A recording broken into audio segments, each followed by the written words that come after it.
Saudara dan saudari yang terkasih, tema besar yang mau direnungkan pada Ekaristi pagi hari ini adalah tentang topik keadilan.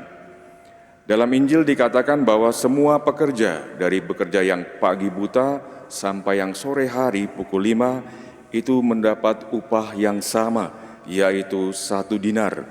Ini adalah upah normal ketika seorang tuan tanah memberikan honor, memberikan gaji, memberikan upah kepada pekerja yang bekerja di kebun anggurnya. Keadilan menurut kacamata Tuhan bukan sekedar seseorang mendapat upah yang sesuai dengan pekerjaan yang dilakukannya, atau keadilan berarti berapa lama bekerja ia akan mendapat upah semakin banyak.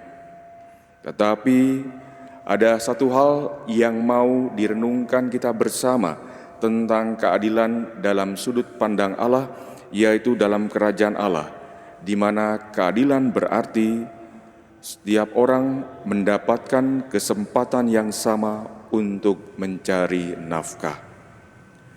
Ada pelajaran penting yang bisa kita renungkan di sini. Ketika kita melihat hal ini dalam sudut pandang manusia secara matematis, maka kita langsung memberikan penilaian atau judgement sebagai satu ketidakadilan. Kita cenderung berpikir sebagai manusia, kalau orang melakukan sesuatu lebih, maka Allah akan memberikan lebih pula.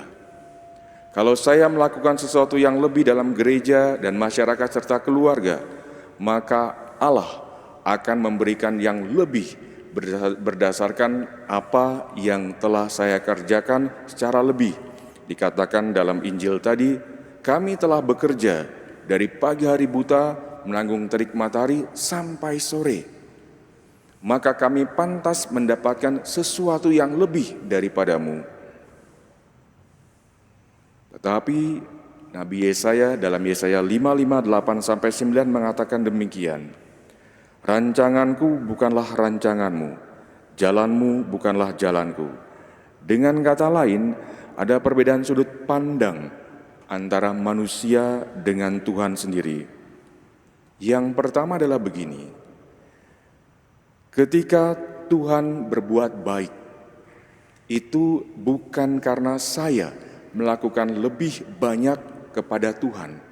Saya melakukan segala macam pelayanan dan pasti saya juga mendapatkan banyak berkat dari Tuhan. Tetapi Tuhan memberikan berkat karena pada dasarnya Tuhan adalah cinta. God is love, Deus caritas est. Ia tidak bisa tidak, pasti selalu memberikan cintanya. Karena apa? Karena dirinya sendiri adalah cinta. Yang kedua adalah ketika Tuhan memberikan berkat kepada manusia, itu bukan berarti saya meminta berkat ini, maka saya akan mendapatkannya sesuai dengan pelayanan yang saya berikan kepada Tuhan. Tetapi Tuhan memberikan berkat dan mencintai kita karena kita memang membutuhkan. Maka Tuhan memberikan sesuai dengan kebutuhan kita. Saudara dan saudari yang terkasih, ketika kebaikan yang sangat jelas dipandang sebagai sesuatu yang tidak adil, kita sadar ada sesuatu yang tidak beres dalam diri kita.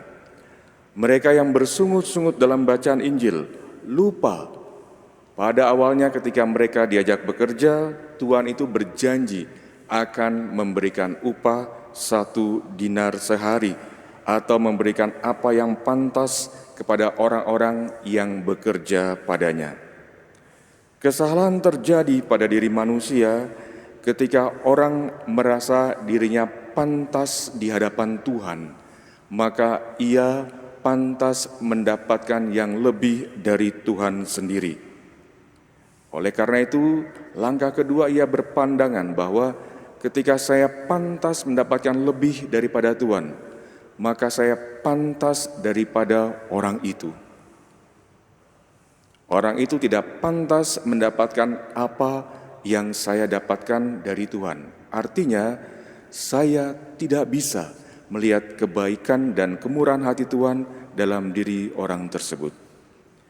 Saudara dan saudari yang terkasih, Tuhan itu tidak hanya adil tetapi juga murah hati.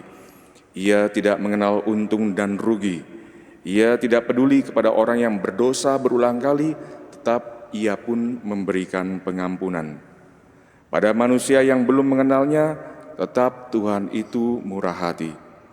Pada seorang yang berdosa, yang akan meninggal dunia dan baru mau mengakui dosa-dosanya, tetap ia pun masuk surga sama seperti orang-orang kudus lainnya.